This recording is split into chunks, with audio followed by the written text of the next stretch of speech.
Assalamualaikum warahmatullahi wabarakatuh. Salam sejahtera. Salam kita jaga kita. Selamat datang saya ucapkan kepada kesemua para penonton ke Virtual CEUPM Fast My Career at MOHI 2020, kerjasama antara Universiti Putra Malaysia dan Kementerian Pengajian Tinggi. Tepukan yang gemuruh kepada anda semua kerana dapat bersama-sama bersiaran langsung sekali lagi di Facebook page CAM EUPM. Pagi ini kita akan merungkai Trick to Success dalam pengucapan awam bersama Encik Ahmad Safwan bin Selamat atau dengan panggilan manja Bro Safwan, iaitu seorang trainer di Calypso Consultant. Sebelum saya menyerahkan virtual mic ini kepada penceramah kita pada pagi ini, suka untuk saya ingatkan kepada para hadirin untuk meninggalkan sebarang persoalan di ruangan komen di Facebook page CAM EUPM. Baiklah, tanpa membuang masa, saya akan meneruskan majlis kita pada pagi ini. Assalamualaikum. Apa khabar Bro Safwan? Hai, Assalamualaikum. Waalaikumsalam. Apa khabar? Sihat, Alhamdulillah. Hana sihat? Alhamdulillah sihat. Okey. Okey, dah bersemangat hari ini untuk share Yes. Trick to Success, pengucapan Yes. awam. InsyaAllah. Baik, saya serahkan kepada Bro Safwan. Alright. Terima kasih kita punya moderator ataupun MC yang sangat-sangat bersemangat pada hari ini. Selamat pagi saya ucapkan kepada semua yang sedang menonton. Saya sangat-sangat hargai atas usaha anda bangun di awal pagi pada hari Ahad yang sepatutnya merupakan hari cuti anda untuk anda berikan komitmen untuk belajar ataupun untuk upgrade you punya knowledge dalam perkongsian ataupun tentang public speaking. Sebelum saya teruskan, saya nak tanya dekat sini. Siapa dekat sini yang mengenali diri saya? Cuba komen sikit. Yang mengenali diri saya ataupun yang pernah first time tengok saya. Kalau first time, first time. Kalau you pernah jumpa saya, maybe you boleh cakap pernah jumpa somewhere. Okay? Boleh kongsikan dekat ruangan komen. Ataupun siapa dekat sini yang mengenali saya tapi tak pernah jumpa. Maybe follow dekat social media dan sebagainya. Boleh saya tahu. Boleh you guys komen. Sebab saya boleh baca komen. So you guys komen. InsyaAllah saya lebih mengenali you guys. Sebab biasanya untuk kita berkongsikan tentang sesuatu sangat-sangat digalakkan untuk kita ambil tahu tentang audiens kita. So saya pun nak mengenali anda semua. Sihat ke tak? And dah makan ke belum pagi tadi? And mengenali diri saya ataupun tidak. Begitu. Okay? Pertama sekali, saya nak tuan-tuan dan puan ataupun hadirin-hadirat sekalian berikan tepukan kepada diri anda. Alright? Kerana sudi bersama-sama dengan perkongsian pada hari ini. Alhamdulillah, saya sangat-sangat bersyukur ketika saya dijemput ataupun dihubungi oleh pihak UPM. Saya diminta untuk berkongsi tentang pengucapan awam, which is that something that I am really familiar. Saya rasa sangat-sangat bertuah sebabnya saya berhadapan dengan bintang-bintang yang menjadi asbab kepada kehidupan-kehidupan lain untuk menjadi bintang yang lebih baik. Ada certain kat sini yang bakal menjadi bintang-bintang yang bakal menjadi bintang seperti lawyer ataupun bintang bakal menjadi seperti accountant ataupun engineer dan sebagainya. Dan anda juga merupakan bintang-bintang yang menjadi asbab siapa saya sekarang. Anda lah bintang yang menjadikan di mana saya berada sekarang. Jadi saya ucapkan tahniah kepada diri anda. Berikan tepukan kepada diri anda sendiri. Saya doakan semoga anda menjadi seorang yang sangat-sangat profesional. Alright? Okay. Sihat sekali lagi? Ada yang pernah cakap, macam pernah nampak Bro Safwan. Alhamdulillah kalau pernah nampak saya. Kalau tak pernah nampak pun tak apa, tak ada masalah. Right? Jadi, saya sering kali berpesan tentang perkara ini. Guru saya sendiri pesan pada saya, Safwan, majlis-majlis ilmu ni adalah taman-taman syurga. Jadi, kita perlu mendapatkan keberkatan taman-taman syurga. Jadi, untuk memberkati kita punya majlis ilmu kita atau taman-taman syurga kita ni, kita mulakan dengan mulut kita Al-Fatihah.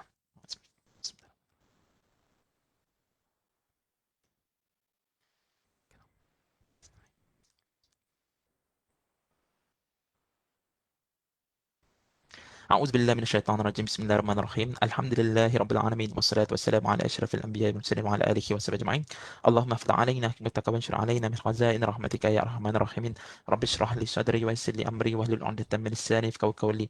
Ya Allah Tuhan kami, lapangkanlah dada kami ya Allah, permudahkan segala urusan kami ya Allah, Berikanlah kami kefahaman ilmu yang luas. Kau ajarlah apa yang kami tidak tahu dan ingatkanlah apa yang telah kami pelajari. Ya Allah, Tuhan kami, pada hari ini kami berkumpul, Ya Allah, untuk kami menuntut ilmu. Maka kau lapangkanlah jiwa kami, lapangkanlah hati kami, permudahkan urusan kami untuk menuntut ilmu, Ya Allah. Permudahkan kami untuk aplikasikan segala ilmu yang bakal kami pelajari pada hari ini dalam kehidupan kami. Rabbana atina fid dunya hasanah wa fil akhirati hasanah wa qina adzabannar. Wassallallahu ala sayyidina Muhammad wa ala alihi wasallam. Alhamdulillahi rabbil alamin. Amin rabbil alamin.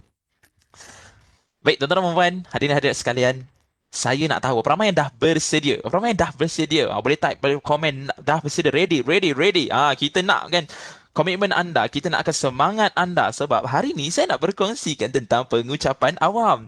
Jadi, bila bercakap tentang pengucapan awam, we must have confidence. Antara confidence yang juga boleh tunjukkan dalam perkongsian kita ni. Boleh komen banyak-banyak. Boleh type kan, ready, bersedia. Itu pun dah menunjukkan komitmen anda. Saya sangat-sangat hargai. Alright, Ahmad Fauzi kata, ready. Alright, terbaik. Yung Hitan, morning. Alright, selamat pagi.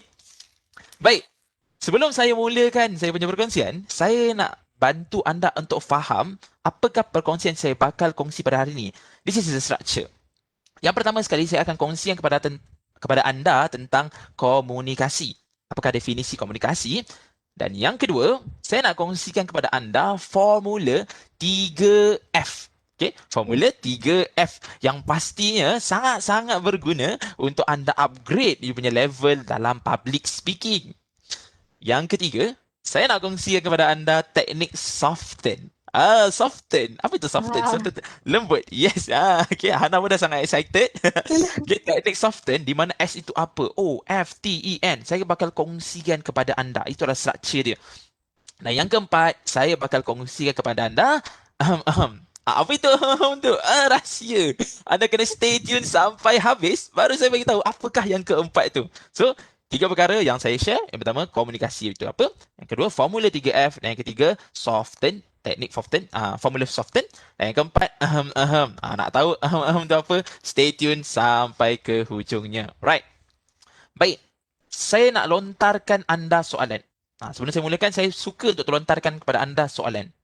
Berapa ramai yang dekat sini pernah berucap di halayak ramai? Kita bercakap tentang pengucapan awam kan? Ramai kat sini yang pernah berucap di halayak ramai. Pengucapan awam. Okay? Hana sendiri pernah? Awal MC pernah? Saya pernah masuk pertandingan lah, pertandingan untuk pengucapan awam. Amazing. Alright. Siapa dekat sini yang selain daripada Hana juga pernah berucap di hadapan halayak ramai? Tak semestinya ada di atas pentas. Boleh jadi bersama dengan ahli keluarga yang ramai ataupun bersama dengan rakan-rakan. Okay?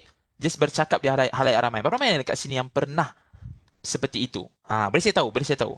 At least you guys comment. So, saya boleh tahu berapa ramai yang ada pengalaman dan ada siapa dekat sini tak pernah ada pengalaman. Boleh? Kalau you tak pernah ada pengalaman, boleh bagi tahu. Tak pernah. Kalau siapa pernah ada pengalaman, pernah. Banyak kali. Mungkin? Okay, Muhammad Rizwan kata, saya. Okay. Izzati pun kata, saya. Alright. So, ada beberapa orang yang dah pernah ada pengalaman tu. Baik. Adakah anda tahu pengucapan awam ini berapakah bilangan orang baru kita nak kira pengucapan awam? Adakah kita berucap dengan seorang dikira pengucapan awam? Okay. So, sebenarnya kalau you nak tahu, apabila kita bercakap tentang pengucapan awam, apabila dia melebihi 2 orang sahaja, ia sudah dipanggil sebagai pengucapan awam. Sebab ramai orang yang menghadapi masalah ini apabila bercakap lebih daripada jumlah 2 orang. And did you know that the greatest fear that we have is public speaking? Dia lebih tinggi, perasaan takut tu, kajian dunia mengatakan bahawa perasaan takut tu lebih tinggi daripada orang takut kepada kematian. Daripada orang takut kematian, orang lebih takut untuk bercakap di hadapan. Itu yang pernah dengar orang takut tu, lebih baik aku mati je lah. Macam tu kan. So apa? Sebab dia lebih takut nak cakap di halayak ramai. Kenapa? Ini yang saya selalu nampak. Ramai orang ingat, bila dia bercakap ke hadapan, nanti orang ni cakap macam ni lah. Apa orang cakap? Aku ni macam ni lah. Aku ni macam ni lah. Maknanya ada perkataan ataupun perasaan negatif dalam fikiran kita. Setuju ke setuju? Jadi saya nak kongsikan kepada anda. Yang pertama, okay, apa itu komunikasi? Bila bercakap tentang public speaking, apa itu komunikasi sebenarnya? Public speaking adalah sebahagian daripada komunikasi. Baik, komunikasi menurut S. Bernard Rosenblatt. Alright, menurut S. Bernard Rosenblatt, okay, dalam bukunya yang bertajuk Communication in Business, beliau kata, komunikasi ini beliau definisikan sebagai pertukaran idea, maklumat, pendapat, perhubungan dan sebagainya. Menggunakan simbol, bahasa ataupun body gesture untuk menyampaikan maklumat tersebut. So, itu adalah asas komunikasi. So, when we talk about communication, kita kena faham, we are actually exchanging our ideas. We are exchanging our informations, our feelings dan sebagainya. Itu yang kita kena faham. Baik, jadi bila bercakap tentang pengucapan awam, always put in our mind, it's all about sharing. Kita berucap di hadapan ramai, kita nak berkongsi. Jangan ada perasaan bahawa kita ni nak cakap je. Itu yang bila kita bercakap tanpa memikirkan untuk berkongsi, apa yang kita sampaikan itu tidak ada nilai kepada orang lain. Kenapa? Sebab kita hanya bercakap. Tetapi tidak ada letakkan value dalam kita punya perkongsian. So, fahami asas itu. Komunikasi, kita nak kongsikan idea, maklumat, changing, orang kata opinions dan sebagainya. Boleh? Faham ke faham? Faham? Right. Faham. Alright, terbaik. Okay. Now, next. Berapa ramai dekat sini yang nak tahu apa itu formula 3F? Yang saya nak kongsikan ni. Siapa nak tahu? Siapa nak tahu? Say nak. Come on. Siapa nak tahu? Say nak. Dan saya nak bagi tahu you, dalam perkongsian saya ni, saya tidak akan menggunakan slide. Kenapa? Sebab dia macam ni. Kalau you nak tahu, pengucapan awam, kebanyakannya tidak ada slide. Setuju ke setuju? Kebanyakan pengucapan awam tidak ada slide. You bercakap di halayak ramai tanpa menggunakan slide. Memang betul ada orang yang menggunakan slide, especially dalam presentation dan sebagainya. Jadi saya nak demokan dekat you bagaimana pengucapan awam tanpa slide, tapi saya nak pastikan anda ataupun audience faham apa pengisian yang saya bakal kongsi. Jadi so stay tune, always alert. Kalau boleh salin apa yang saya nak kongsi ni sebab dia bakal membantu anda untuk upgrade level you as a public speaker. Okay? Alright, thank you. Terima kasih kepada yang terus memberikan komitmen. I really appreciate you punya komitmen. Teruskan, stay tune. Okay? Right, so ada orang yang nak untuk saya kongsikan formula 3F. Hana, nak saya kongsikan formula 3F? Nak sangat. Nak sangat-sangat. Bersemangat. Alright. Yes, alright, amazing. Baik, so apa itu formula 3F? Okay, so kita mulakan formula 3F. Formula 3F ini bakal membantu anda untuk meningkatkan keyakinan dan membantu anda untuk memberikan orang kata pengucapan awam yang lebih mantap. Okay, F yang pertama, familiar with your topic. Okay, F yang pertama adalah familiar with your topic.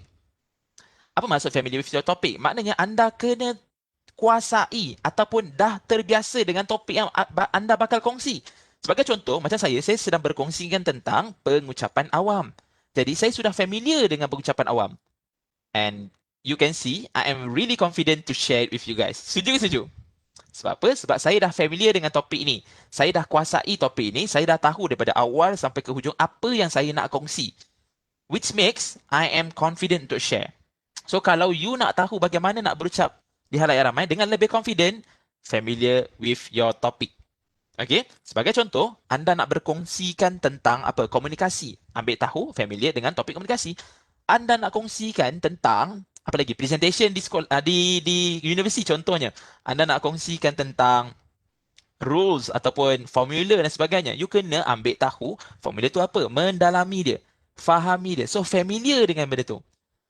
Saya bagi contoh lah, Hana. Kalau saya minta Hana kongsikan kepada orang, berapa ramai adik-beradik Hana? Siapa nama adik-beradik Hana? Siapa nama ibu bapa Hana? Agak-agak Hana boleh ceritakan dengan confident tak? Pastinya boleh sebab dah familiar. Yes, you dah familiar dah. Kalau orang tanya siapa nama adik, mesti boleh jawab. Siapa nama mak, mesti boleh jawab. Sebab you dah familiar dengan benda tu. Bagaimana pula kalau saya tanya Hana, Hana, boleh tak saya nak Hana kongsikan bagaimana nak membawa sebuah kapal terbang? Agak-agak lah, Hana boleh kongsikan tak? Mesti Hana akan start. Betul? Yes. Begitulah juga dengan tuan-tuan dan puan, hadirin hadirat sekalian. Anda akan start apabila diberikan satu topik yang anda tidak familiar. So, jadi, kuasai topik yang bakal anda kongsikan. Get familiar with it. Alright? Baik, itu yang pertama, familiar with your topic. Yang kedua adalah familiar with your audience. Okay, familiar with your audience. Siapa itu audience? Audience adalah penonton anda ataupun anda punya yang berada di hadapan anda. Itu adalah audience. Sebagai contoh, kalau saya sedang bercakap sekarang dalam live, orang yang berada dalam live ni adalah audience. Kalau contoh kita bercakap di atas pentas, orang yang berada di bawah pentas adalah audience. Kalau contoh kita bercakap di satu kawasan gerai makan, kawasan restoran, dan kita sedang memberi ucapan, so, contohnya hari jadi, so orang yang berada di meja itu adalah audience anda. So familiar with your audience. Makna kata apa? Contoh, kalau you nak berkongsikan tentang sesuatu, fahami ataupun kuasai ataupun ambil tahu siapakah audience anda. Adakah mereka ni golongan dewasa, golongan kanak-kanak. Jadi bila kita tahu siapa audience kita, kita boleh susun bahasa kita. Kita boleh susun poin-poin kita. Adakah level ni terlalu tinggi untuk mereka ataupun sesuai untuk golongan seperti audiens anda. Jadi sebagai contoh, kalau saya nak berkongsikan kepada kanak-kanak perkongsian public speaking ini, saya rasa bahasa saya mungkin menjadi keanak-anakan.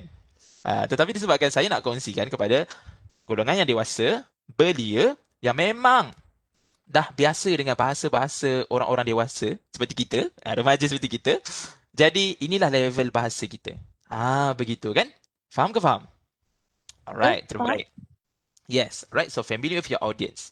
Pastikan golongan umurnya bagaimana. Jadi kita boleh gunakan perkataan. Sebagai contoh, kalau audience saya kongsikan sekali lagi, kalau contoh audience kita kanak-kanak, kita tak boleh guna tuan-tuan dan puan-puan. Setuju ke setuju? Sebab mereka ni kanak-kanak, jadi kita kena gunakan adik-adik. Begitu. So levelkan bahasa kita ataupun levelkan topik kita, penyampaian kita dengan audience kita. Alright, kita kena sama levelkan dia. Baik, itu yang kedua. Yang pertama tadi, familiar with your topic. Yang kedua, familiar with your audience. Dan yang ketiga, familiar with your stage ataupun environment you. Apa yang dimaksudkan dengan familiar with your stage? Sebagai contoh, kalau you memang nak berucap di atas pentas, pastikan you ambil tahu ruang itu berapa besarnya, berapa luasnya. Takut-takut bergerak-gerak, aduh terjatuh pentas. Okay. Kalau contoh, kenapa saya kata bukan sekadar stage ataupun environment? Sebab kebanyakan public speaking bukan hanya bercakap di atas pentas, tetapi boleh jadi you berada di dewan yang besar tanpa ada pentas, ataupun you berucap di kedai makan dan sebagainya. Jadi, environment you, make sure you tahu di manakah ruang-ruang yang you boleh gunakan. Dan antara perkara penting dalam public speaking ataupun familiar with your stage ni, you kena tahu bila you nak bergerak. Bila. You tak boleh nak static satu tempat. Berbeza dengan live ni. Kalau saya bergerak, saya terkeluar daripada live ni. Jadi saya tak boleh nak bergerak sangat. Okay? Tetapi kalau saya bercakap di atas stage, saya kena pastikan bila atau di mana saya perlu berada di belah kiri. Di mana saya perlu berada di belah kanan. Di mana saya perlu berada di center. We have to know when we have to move. So, perkongsian itu familiar with your stage. Fahami di manakah ruang kita untuk kita bergerak. Because seorang presenter yang baik ataupun seorang public speaker yang baik, dia mesti tahu bagaimana untuk menggunakan ruang-ruang yang dia ada. Okay? So kalau contoh saya sedang bercakap sekarang, ini adalah saya punya stage. I have to know di manakah ruang tangan saya yang perlu saya limitkan. Kalau saya bercakap seperti ini, dah terkeluar daripada stage saya. I have to know where is my limit. So familiar with your stage. Right? Setuju ke setuju? Jadi, yang pertama saya ulang balik. Yang pertama adalah familiar with your topic. Kuasai apakah perkongsian yang bakal kita kongsi. Apakah tajuk ataupun apakah pengisian yang bakal kita kongsi. Familiar with your topic. Yang kedua, familiar with your audience. Ambil tahu siapakah golongan yang bakal mendengar perkongsian anda. Siapakah you punya penonton. Dan yang ketiga, familiar with your stage. Fahami ataupun kuasai di manakah ruang yang bakal anda gunakan. Bagaimanakah anda nak susun pergerakan anda untuk menjadi seorang presenter yang baik. Jadi, fahami Formula 3F ni dan anda bakal menjadi seorang presenter yang baik. Bermakna buatlah persediaan untuk ketiga-tiga ini. Faham? Alright. Cik Mawar Rizwan kata, kita sebagai pengucap awam, kita mesti tahu siapa audiens kita. Kalau kita berhadapan dengan golongan VIP, kita mesti guna bahasa yang formal atau tinggi. Betul. Yes, saya setuju. Sangat-sangat betul. Apabila kita bercakap dengan VIP lagi, kita kena gunakan bahasa yang lebih sopan, lebih tinggi. Kenapa? Seperti datuk-datuk, datin-datin yang saya hormati sekalian. Begitu kan? Kita kena menggunakan bahasa-bahasa. I mean, Hana SMC mesti biasa punya. Kalau contoh ada skrip-skrip kan, kalau contoh ada kerabat, mesti kena guna word-word yang lebih dahsyat. Lebih tinggi dia punya level dia. Kalau ada golongan datuk-datuk VIP, dia mesti ada penggunaan bahasa dia yang kita gunakan. Kita tak boleh nak sama tarafkan. Kita tak boleh nak gunakan word-word yang sama level dengan remaja. Begitulah. Bila kita faham, familiar with your audience. Alright? Jelas ke jelas? Jelas ke jelas? Sangat jelas. Sangat jelas. Alright. Okay. So, saya dah kongsikan tentang asas komunikasi, maksud komunikasi. Yang kedua, saya dah kongsikan formula 3F. Now, kita nak masuk kepada perkongsian yang ketiga, iaitu teknik soften. Tetapi sebelum tu, boleh saya tahu, ada sesiapa ada soalan? Mungkin awak MC sendiri ada soalan ataupun daripada audiens kita ni ada sebarang soalan tentang 3F tadi? Okay. Kalau ada, boleh ajukan. Okay, Berkenaan Hana? dengan familiar with your stage tu, adakah Alright. dari segi technicalities juga kita perlu ambil kira? Technicalities yang Macam bagaimana tu, Hana? maksudnya macam penggunaan mungkin daripada dari segi audio, dari segi penggunaan mic ini ke, mic ini ke. Alright. Okay. Baik. Itu semua adalah boleh dimasukkan juga dalam family with your stage. Sebagai contoh, kita kena tahu bagaimana audio system. Setuju? Kalau kita letakkan mic terlalu dekat, mungkin dia terlalu bergema. Jadi kita kena letakkan jauh sedikit. Yes, itu pun termasuk dalam family with your stage. Kita kena faham bagaimanakah kita nak deliver our message dalam keadaan yang terbaik apabila kita preparekan everything yang melibatkan kita punya suasana kita. Okay, contoh, kita nak bagi ucapan awam, tapi apabila kita dah tahu dah, suasana kita ni terlalu bising. Adakah kita nak lower our voice? Okay, jadi kita dah tahu kalau suasana bising, kita kena lebih kuatkan suara kita, jelaskan lagi suara kita.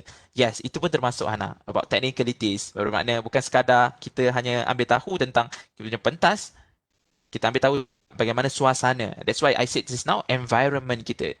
Familiar with your stage and environment.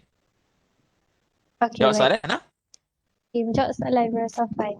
Alright, okay.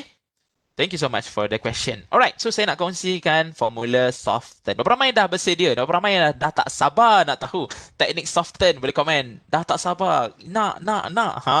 Okay. I need your excitement. Saya perlukan anda punya sokongan. Sebab apalah guna saya buat perkongsian tetapi tidak ada yang mahu mendengar. Oh, gitu. Sedih pula bunyi dia. Alright. Okay, ada soalan. Macam mana dengan eye contact, Encik? Adakah ia berkaitan dengan family stage? Baik. Berkenaan dengan eye contact, those are the things that yang melibatkan our technicalities dan boleh dimasukkan dalam bahagian familiar with your audience. Alright? Maknanya kata apa?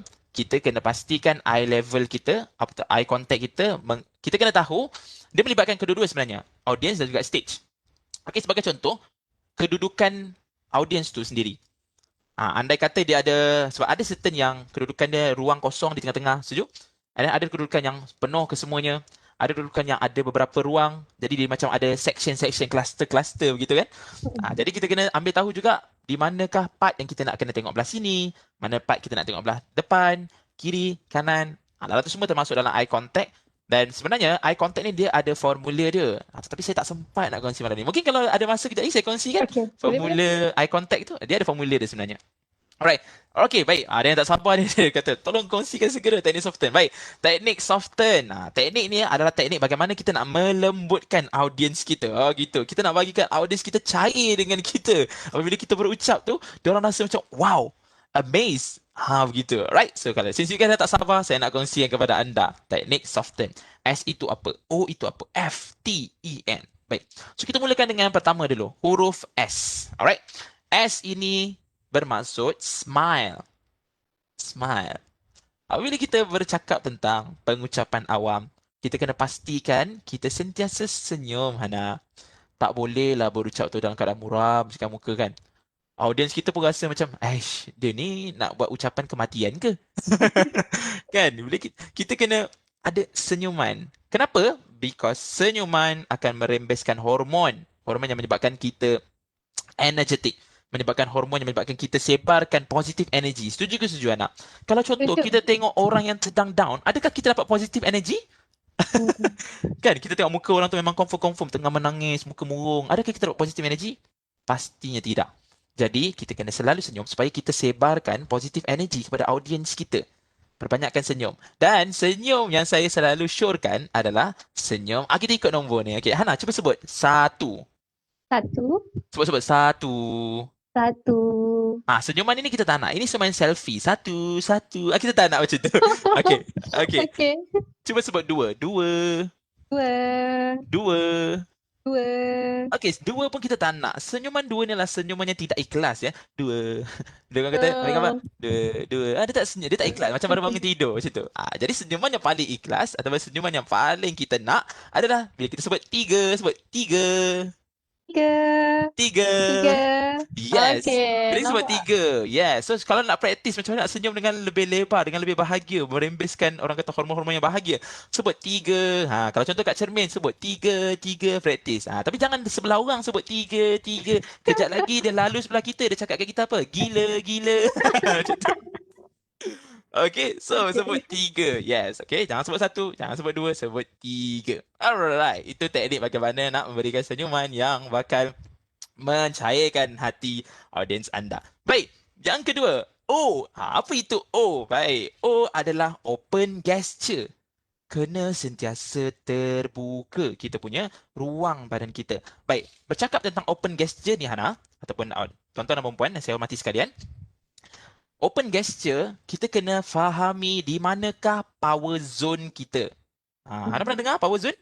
Audiens pernah dengar power zone? Tuan-tuan dan puan-puan? Hadirin-hadirin sekalian, sahabat-sahabat yang saya kasih sekalian, pernah dengar power zone?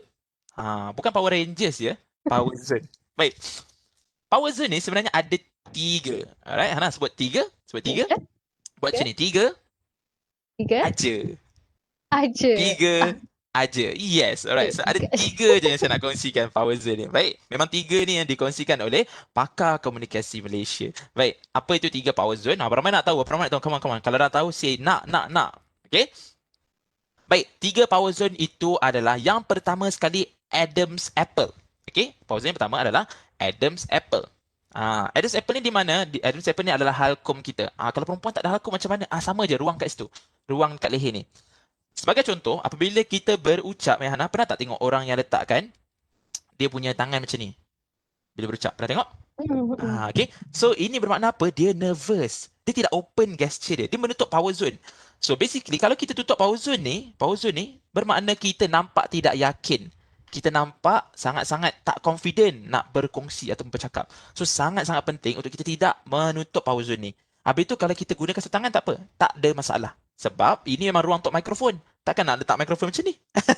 So boleh, tak ada masalah. Cuma jangan tutup, elakkan menutup ruang tu. Okay, guna satu tangan tak ada masalah. Kalau tu menggunakan dua tangan, anda sedang menutup power zone anda, iaitu Adam's Apple. Jadi jangan tutup bahagian halkom kita. Alright, jangan tanya saya kenapa perempuan tidak ada halkom. Saya tak tahu nak jawab macam mana. Okay, baik. Itu yang pertama, power zone yang pertama, Adam's Apple. Yang kedua adalah Belly's Button. Belly's Button ni apa dia? Belly's Button adalah pusat kita. Okay? Pusat kita. Jadi, elakkan berucap dalam keadaan, sebagai contoh, ada certain orang, dia berucap tangannya dekat sini. Dia menutup Belly's Button dia. Mana kata dia menutup ruang di bahagian pusat. Ingat saya kata, bila kita nak berucap, pastikan kita open gesture. Jadi, apabila kita menutup Belly's Button kita, menutup kita punya bahagian pusat, menampakkan seperti kita nak bagi nasyid ya. So elakkan berucap menutup Belly's Button kita. Dan juga menampakkan kita tidak yakin. Alright. So itu adalah yang kedua. Okay, yang kedua. Yang ketiga, power zone kita yang ketiga, agak-agak dekat mana? Cuba kongsi ingat. Tuan-tuan dan puan, cuba teka. Di manakah power zone kita yang ketiga? Di lutut ke? Di kaki ke? Di bahu ke? Di mana? Cuba teka. Saya tak tahulah. Cuba Hana buat tekaan. MC kita pun kena teka juga. Agak-agak lah dekat mana? Mungkin di bahagian ni. Mungkin di bahagian upper body. Okey, bagaimana dengan tuan-tuan dan puan-puan? Ada yang nak buat tekaan di manakah power zone kita yang ketiga? Okey, boleh cuba. Alright, so basically power zone kita yang ketiga Hana, yang pertama tadi adalah Adam's Apple, yang kedua Belly's Button, dan yang ketiga kita rendahkan sikit. Yang ketiga adalah private zone. Ini mungkin ramai yang tak tahu. Sebenarnya kawasan di ruang private zone kita, kalau yang tak tahu apa itu private zone, tak faham, tak jelas pula kan. Private zone adalah kawasan kemaluan kita. Sebenarnya kita kena elakkan untuk menutup kawasan kemaluan kita. Bermakna menggunakan tangan kita, okey, kedua-dua tangan dan menutup kawasan kemaluan tu. Tak kisahlah nak pegang tangan ke apa ke, itu sebenarnya kita sedang menutup ruang power zone kita. Okay? Dan kita kena faham, bila saya bercakap tentang menutup ruang power zone ini, kita bercakap tentang menggunakan our hands. Okay? Bukan pakaian. Oh, habis tu saya tak boleh. Bukan. Pakaian memang kita kena tutup semuanya. Okay, itu aurat kita. Tetapi apabila kita menutup ruang itu menggunakan tangan kita, that is where we are blocking the power zone. That's why kita bercakap tentang open gesture. Kita kena sentiasa berlapang dada. Buka ruang-ruang itu. Because keyakinan memerlukan ruang. Setuju ke, Hana? Setuju. Keyakinan memerlukan ruang. Patutlah Alright? Bro Safwan. Kalau apa dia ada perbezaan tau perasaan bercakap dekat podium dengan Mhm. bercakap dekat open stage. Kalau Yes. open stage rasa lebih semangat, rasa lebih free. Yes. And did you know that sebenarnya podium, okay, yang dibuat tu, maknanya untuk kita tekan teks tu, sebenarnya adalah ruang untuk menyembunyikan perasaan nervous. Sebenarnya stage tu dicipta untuk menyembunyikan perasaan nervous. Kalau you nak tahu, ramai orang sebenarnya yang berucap di atas tu, kakinya menggeletar. Dia dalam keadaan nervous. Jadi sebenarnya platform tu menutup ruang-ruang untuk melihatkan orang kata tidak perasaan tak confident. Dan benda ni selalu digunakan oleh orang-orang besar. Saya tak nak bagi tahu orang besar tu mana. Kebanyakan orang-orang besar memang akan gunakan podium untuk menyembunyikan perasaan nervous je. Sembunyikan nervous. That's why dia tutup kawasan power zone tu. Okay, so itulah kekurangan sebenarnya apabila kita ada podium tu. Tapi dia ada kegunaan dia. Kalau contoh MC nak kena tengok skrip, kalau dia pegang saja tak profesional pula. So ada kegunaan dia dan ada juga sebenarnya kegunaan dalam konsep untuk mengurangkan ataupun menutup ruang-ruang nervous tu. Macam tu. Okay, jelas Alright. So itu dia tentang open gesture. Dan dalam gesture juga, saya nak kongsikan ekstra, iaitu tentang hand gesture. Beberapa yang nak tahu apakah hand gesture yang kita boleh gunakan dalam pengucapan awam? Siapa nak tahu? Siapa nak tahu? Siapa nak tahu? Say nak. Come on. Say nak. Saya sangat-sangat Nak. saya sangat-sangat appreciate kalau you guys boleh teruskan berikan komitmen untuk excited untuk tahu apa yang saya bakal kongsi. Because macam saya kata, saya tak gunakan slide. Kalau saya gunakan slide, you guys boleh ambil gambar. Saya tak nak macam tu. Saya nak anda fokus, salin supaya anda lebih alert dan ingat sampai mati perkongsian saya ni. Begitu. Okay? Alright, Tuan Rizwan kata, saya bila berucap, kalau nervous saya guna stand untuk tutup saya punya gemetar. Setuju. Sebenarnya stand tu juga adalah salah satu ruang untuk menutup private zone di mana kita kurangkan gemetar kita. Tapi macam saya kata, apabila kita tutup ruang private zone pula dah, power zone kita, okay? Apabila kita menutup ruang power zone kita, sebenarnya kita sedang mengurangkan level keyakinan kita terhadap audiens kita. Maknanya audiens kita akan kurang yakin kepada kita. Jadi amalkan open gesture untuk tingkatkan credibility kita, tingkatkan keyakinan audiens untuk mendengar perkongsian kita. Alright. Okay. Baik. Dah tak sabar nak tahu kan tentang hand gesture ni kan. Maknanya macam mana nak gunakan tangan ni untuk memberikan pengucapan awam yang baik. Baik. Sebenarnya ada 5 yang saya nak kongsikan. Ada 5 hand gesture yang saya nak kongsikan. Okay, 5. Cukup ke? Cukup ke 5? Cukup Okay, cukup. Saya risau terlebih pula saya kongsi nanti. Baik. Yang pertama, hand gesture yang pertama adalah palm up. Okay, palm up. Okay, palm up. Okay, ni begini palm up. Alright. Palm up ni digunakan apabila kita nak menyerahkan ataupun kita nak minta audiens kita untuk mendominasi situasi. Sebagai contoh, kalau you nak buka soalan, gunakan palm up. Contoh, tuan-tuan dan puan ada soalan? Kalau you tengok presenter, memang dia akan guna macam tu. Siapa ada soalan? Sebab apa? Dia nak menunjukkan keterbukaan. Okay, contoh dalam meeting. Sebagai contoh dalam meeting. Perasan tak? Orang akan gunakan, okay, anyone have suggestions, ideas? Ada gunakan palm up. Okay, sebab kita nak beri ruang kepada orang mendominasi situasi. Dan teknik ni boleh you gunakan apabila you nak lontarkan ataupun you nak buka soalan kepada audiens ataupun you nak minta seseorang untuk berkongsi. Okay, contoh bila saya kata, okay Hana silakan. Okay, Hana silakan. So saya gunakan palm up. Baik, yang kedua, palm down. Palm down. Okay, palm down ni digunakan apabila untuk kita mendominasi situasi. Mana kata kita nak take charge balik. That's why orang gunakan macam ni. Okay, bawa bertenang. Setuju? Tak ada orang macam ni, bawa bertenang. Tak ada. Dia macam ni, bawa bertenang. Palm down. Alright. So, dan saya selalu gunakan teknik ni apabila saya nak menutup soalan. Okay. Contoh, saya buka soalan tapi saya tak nak orang tanya. Saya buat macam mana? Okay, ada soalan lagi? Macam tu nampak? Ada soalan lagi? So, audience, apabila dia nampak bahagian belakang ni, dia ada signal yang dia akan rasa, tak boleh nak tanya soalan dah. So, inilah orang kata hand gesture yang sering digunakan. Okay. Palm down. Alright. Contoh, apabila audiens anda sudah macam bercakap terlalu lama, so anda nak apa yang anda buat? Buat begini. Okey, terima kasih. Setuju? Terima kasih. Macam tu. So kita orang kata kita masuk dengan gunakan palm down. Bukan kita buat macam ni, and then kita tanya, okey, terima kasih. Ibarat macam kita suruh dia sambung lagi, sambung lagi. Macam tu, eh. Right, gunakan palm down. Palm up adalah untuk mengajukan sesuatu kepada audien atau mengajak sesuatu kepada cik. Yes, setuju. Apabila kita nak orang lain mendominasi situasi. Okey? Dan juga saya juga gunakan palm down ni sebagai contoh. Kadang-kadang apabila kita berucap, perasan tak ada orang yang tak hormat kita. Setuju? Ada orang yang macam bercakap dalam keadaan kita sedang berucap di hadapan. Saya pun rasa benda tu. Saya banyak kali lalui momen tu, apabila saya berucap, ada orang berbisik ataupun dia mengganggu ruang. Jadi apa yang saya buat, apabila saya sedang berucap sebagai contoh, jadi saya akan gunakan signal ni untuk menghentikan dia. Contoh saya bercakap di belah kanan, tangan kiri saya buat macam ni. Saya memberikan signal bahawa, saya memberikan signal bahawa tolong bawa bertenang, tolong hormat saya. Begitu. Saya bagi kat signal. So, palm down. Saya nak kata, I am dominating the situation. Macam tu. Okay, so itu yang you boleh gunakan. Alright, palm down. Alright. Yang ketiga dipanggil sebagai steeple. Hana tahu steeple tu apa? Saya tak tahulah. Tak pernah dengar. Baik. Tak Tapi pernah dengar. mungkin Hana pernah guna. Steeple ni Okey. adalah apabila kedudukan tangan kita seperti ini. Pernah tengok orang Oh, guna? ya. Yes. Ini adalah steeple sebenarnya. Okay, bukan macam ni. Bukan macam ni. Macam gini. Begini. Kalau nak Yes, ini ambil adalah steeple. gambar kan? Nak ambil Yes, gambar betul. yang Kalau orang profesional kan, dia akan gunakan steeple. Yes, alright. Itu adalah steeple. Jadi steeple ni adalah body gesture, hand gesture yang you boleh gunakan untuk mengelakkan tangan you daripada contoh macam, ibarat macam base you. Contoh kan ada orang yang dia tak terbiasa dengan hand gesture. Jadi tangan dia melilau. Tangan dia terlalu buas.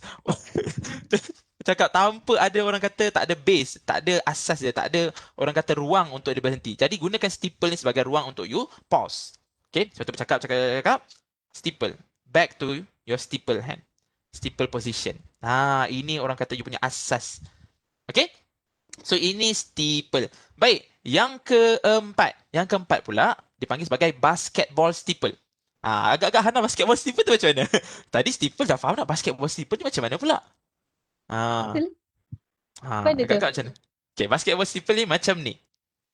Yes, okay. Saya yakin sebenarnya tuan-tuan dan puan pun mesti first time dengar basketball steeple ni macam mana. Sebenarnya basketball steeple ni sering digunakan oleh ahli politik. Ahli politik selalu gunakan ni.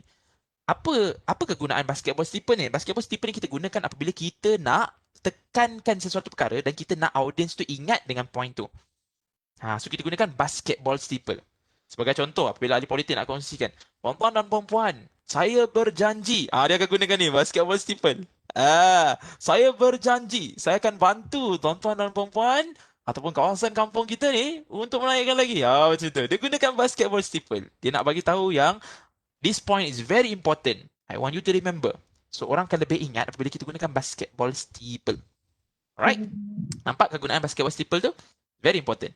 Yang kelima, yang terakhir, tentang hand gesture ni dipanggil sebagai wave. Alright? Wave ni terbahagi kepada dua. Satu positive wave dan satu lagi negative wave. Alright? Positive wave and negative wave. Alright. Basically, kedudukan tangan kita kena tahu bila kita nak bercakap tentang perkara positif, tangan kita kena menghala ke arah mana. Kalau kita bercakap tentang negatif, tangan kita kena menghala ke arah mana. Alright, kenapa kita kena faham kedua-dua ni? Supaya dia menaikkan credibility. Sebagai contoh, apabila you nak cakap tentang positive wave, tuan-tuan dan puan, apabila anda nak bercakap tentang positive wave, pastikan tangan anda menghala ke anda. Sebagai contoh, tuan-tuan dan puan yang saya hormati sekalian, orang-orang yang baik, yang sentiasa menjaga solatnya, yang baik peribadinya, yang baik hati, yang suka bersedekah, sentiasa dimudahkan rezeki. Nampak? Saya cakap positif di arah saya. Dan bila cakap tentang negatif, pastikan tangan anda menghala ke audiens ataupun ke arah lain. Sebagai contoh, tuan-tuan dan puan, orang yang susah nak menjaga masanya. Orang yang tidak pandai menjaga masanya. Ataupun ramai orang hari ini mengalami masalah dalam pengucapan awam. Nampak? Negatif. Menggunakan kepada audiens. Apa yang berlaku bila kita tunjukkan perkara negatif kepada audiens, audiens akan rasa, oh aku dah tu. Lah betul lah. Macam tu. kajian mengatakan bahawa ramai orang Muslim tidak menunaikan solat subuh. Gitu kan. Audience terus apa macam, aduh betul lah tu. Macam tu. Dan elakkan perkara negatif tu hala ke arah kita. Apa yang berlaku bila kita hala ke arah kita? Audience akan rasa, oh penceraman ni macam ni rupanya. Contoh, tuan-tuan orang yang malas ni tuan-tuan. Orang yang malas ni kan, dia selalu mempunyai procrastination dalam diri dia. Tak reti urus masa. Jangan. Elakkan. Positif arah kita, negatif hala ke audience ataupun ke arah lain. Contoh kat kanan. Okay? Orang yang malas ni tuan-tuan. Macam tu. Maknanya kita hala ke arah lain ataupun ke arah audience. So, bila kita tahu bagaimana nak halakan tangan kita, maka credibility kita akan meningkat. Especially kalau kita cakap benda yang positif tau.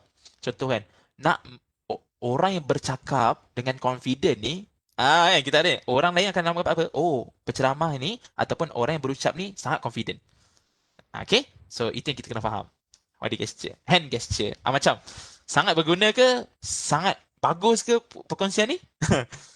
Terbaik. Terbaik. Alright. Ah, ah. Salah satu gaya teknik memujuk. Betul tak, Cik? Kerana bagi mengubah fikiran audiens. Betul. Ya, setuju. Saya sangat-sangat setuju. Terima kasih Tuan Rizwan. Sudi stay lagi dalam kita punya live ni. Perkongsian ni.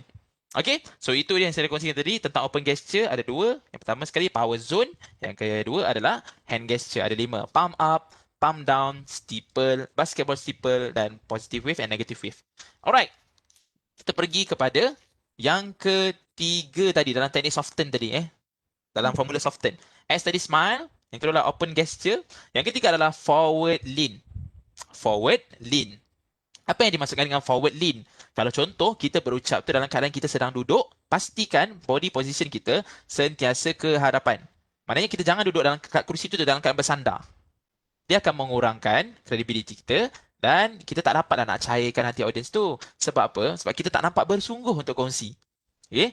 So pastikan kita forward lean. Kalau dalam keadaan berdiri tu, kita dah berdiri dengan tegak tu dah okey lah. Tapi kalau anda kata kita sedang duduk, forward lean. Pastikan kita dapat menunjukkan kesungguhan kita. Cara saya convince saya punya audience saya, biasanya kalau contoh saya nak closing kan, kadang-kadang saya ada buat pitching dan sebagainya. Contoh dalam keadaan duduk, apa yang saya buat, saya akan forward lean dan saya bercakap sehingga mengeluarkan peluh tau. Audience saya cair dengan saya. Apa yang saya cakap, dipercaya dan setuju, close dekat situ. Ni teknik ni boleh guna untuk closing juga. Saya gunakan forward lean. Maknanya kita orang kata bersemangat untuk berkongsi. Bukan dalam keadaan kita bersandar. Itu menunjukkan kita tak confident satu. Yang kedua kita terlalu orang kata tak menghormati audience kita. So kita nak elakkan perkara tu. Alright. So itu dia F, forward lean. Baik. Yang keempat, T. T apa dia? T adalah touch. Touch. Okay. Maknanya sentuhan. Bila bercakap tentang touch atau sentuhan ni, dia ada 2. Okay, yang pertama adalah emosi. Yang kedua adalah physical. Okay. So, bagaimana kita nak menyentuh emosi audience? Pastikan kita bercakap melalui hati. Hati sampai ke hati. Barulah kita boleh sentuh hati audience. Tapi kalau kita bercakap hanya di sini, tidak dari hati, maka dia tidak akan sampai ke hati. Alright. So, elakkan hanya berkongsi tanpa memaksudkan apa yang kita cakap tu. Orang kata macam kita, we are just faking it. No. Kita bila kita cakap atau kita memberikan pujian contoh, kita kena ikhlas. Bila kita ikhlas, kan kita rasa kan kalau orang macam puji kita ikhlas kan. Kalau orang puji tak ikhlas macam, tahniah. Kita rasa macam, boleh rasa dia tak ikhlas. Ataupun, cantik lah kau ni. Macam tu, tak ikhlas. Tapi bila orang yang puji kita dengan dalam hati, melalui hati, kita boleh tahu. Contoh macam, cantik lah awak ni. Dia ada emosi dia yang berbeza dan bila dia bercakap daripada hati, memang kita akan rasa lah. Macam tu. Okay, saya dah biasa atas pentas, tak tahu banyak lagi tentang hand gesture. InsyaAllah aku kena realize. Yes, terima kasih Tuan Khairul. Sangat-sangat berguna. You have to take note tentang hand gesture tadi. Okay, so yang touch tadi, emosi bercakap melalui hati. Baik, yang kedua adalah physical. Touch physical ni mana kata apa? Contoh kan, kalau kita bercakap, kita jangan hanya stay atas stage. Kalau boleh kita bergerak dan kita pergi bertemu dengan audience. Okay, ini kalau kita punya COVID dah okay lah. Kita boleh ada sentuhan. Alright, so apa yang saya selalu buat, biasanya saya akan sentuh poin-poin yang boleh saya sentuh. Especially kalau boleh yang same gender lah. Kalau macam saya lelaki, apabila saya bercakap dengan lelaki, saya akan sentuh bahu. Okay? Kenapa? Saya nak ada sentuhan supaya audiens tu rasa selesa dan dia rasa mesra. Dan kita sentuh bahagian yang sesuai untuk kita sentuh. Jangan sentuh pinggang. Tak sesuai. Sentuh kawasan-kawasan yang ada selesa. Dan kawasan selesa kebiasaannya adalah tangan sahaja. Maknanya kata apa? Contoh dekat bahagian siku ataupun bahu. Apabila kita ada sentuhan, dekat situlah mesej yang kita sampai ibarat macam transmitted melalui body. Contoh kan, kalau kadang kita berucap di hadapan ramai dan kita ada tanya soalan dekat audiens dan kita pergi kat audiens tu. Contoh kan, so dan kita pergi dekat dia, kita tanya dia soalan. Daripada dia tanya soalan, apa yang kita buat? Kita nak jawab, kita pegang dia. Pegang dia. Baik tuan-tuan dan puan, sahabat kita di sini sudah bertanyakan satu soalan yang sangat baik. So kita sentuh dia, kita tepuk-tepuk sikit bahu dia. Biar dia rasa appreciated. Ada sentuhan dekat situ. Alright? Pastikan selepas selesai COVID ya. Waktu COVID ni elakkan body contact. Saya remind pesanan awal-awal ni. Okay? Dan ini yang saya amalkan sebelum orang kata pandemik. Okay? So ada touch, emosi dan juga physical. Okay? So itu dah soft dah tu. Now kita masuk kepada earn pula. Soft earn. Kita bukan nak soft je, kita nak earn sekali. Okay? Soften. Baik. Okay. Cakap dengan ada unsur emosi, apabila ada unsur emosi seperti sedih, marah, semangat, audiens akan turut serta menyelami isi dunia merupakan. Betul, saya sangat-sangat setuju. Kan? Bila kita cakap menggunakan emosi tu kan, maknanya contoh kalau kita cakap benda-benda yang gembira, kena ada emosi gembira. Kalau kita cakap perkara sedih, kena cerita sedih. Contohlah, waktu pengucapan awam you ada berkongsi storytelling, you ada berkongsikan kisah-kisah tentang kehidupan you. You tak boleh nak kongsi, contoh perkara sedih, you dalam nada gembira. Pada tahun 2018 mak saya meninggal, tuan-tuan dan puan. Tak boleh tu. Orang tak rasa audience, orang tak rasa moment tu, orang tak rasa perasaan tu. Tetapi bila you nak cakap tentang perkara sedih, contoh emosi kena selari supaya audience lebih rasa. Sebagai contoh, baru-baru ni pada awal tahun ayah saya telah dimasukkan di dalam hospital sambil ayah saya didiagnose jantungnya tersumbat dua saluran. Ayah saya terpaksa berhenti kerja. Jadi dan kemudian pandemik pun melanda. Saya sendiri pun diberhentikan kerja. Banyak sangat masalah yang berlaku. Dan saya sangat-sangat tertekan ketika itu. Macam mana? Rasa tak perasaan tu? Boleh rasa kan? Boleh rasa. Yes. Nada kita pun kita kena guna. Emosi pun kita kena selari dengan apa pengisian atau perkongsian kita nak gunakan. Alright? Okay, so itu dia E sebenarnya. Emosi. Soalan tadi tu dah masuk kepada E tadi. Soften tadi. Saya terlupa nak sebut perkataan dia. Emosi. Okay, soften tadi. Emosi. S smile. O open gesture. F forward lean. T touch. Dan yang keempat emosi. E adalah emosi. Baik, yang terakhir. N adalah not. Angguk. Okay, bukan kita yang mengangguk, tetapi pastikan apabila kita berkongsi ataupun kita berucap, buat audiens kita mengangguk. Mengangguk setuju? Nampak? Hana pun setuju. Saya pasti tuan-tuan dan puan pun sedang setuju dengan apa yang perkongsian saya share. Bermakna you setuju. Apabila kita buat, audiens kita not banyak kali. Percayalah cakap saya, apa sahaja yang you bakal kongsi selepas tu, mereka akan percaya 100%. Okay. Jadi tips and trick dia, apa you nak buat, sebagai contoh you nak bantu orang untuk not banyak kali supaya orang yakin dengan apa you nak kongsi. Ini tips yang saya selalu guna. Saya akan tanya soalan-soalan yang common untuk diorang mengangguk. Contoh, orang mana dekat sini yang sudah breakfast pagi tadi? Sudah. Okay. Orang mana dekat sini yang daripada Selangor? Saya.